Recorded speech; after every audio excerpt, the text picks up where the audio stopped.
Hindi naman umuusad. Wala naman nangyayari sa mga pinaghihirapan ko. Hindi, wow! Ganito kasi yun, Mars. Eh, bakit ka ba dyan napipressure? Hindi naman kontesan to para makipaghabulan ka.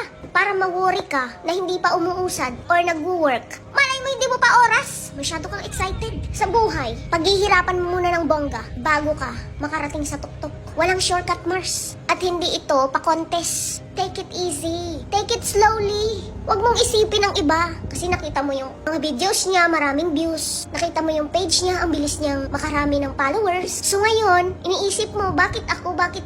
Ganito, ganyan. Kasi nga, pinagkukumpara mo yung sarili mo sa iba. Just be happy for them kung mabilis silang naka-reach ng 100,000 followers, million followers, because nakatanda na sa kanila yun. Baka ikaw na yung susunod. Kaya be grateful, be thankful, para mas lalo kang paulanan ng biyaya. Malay mo bukas, ikaw na pala yung susunod. We never know. Kaya stop comparing yourself to others kasi hindi siya nakakatulong. Nakaka-stress. Pag ba ikaw ay tumigil, may mangyayari ba? Wala. Kapag ba ikaw ay tumigil, dadami ang followers mo?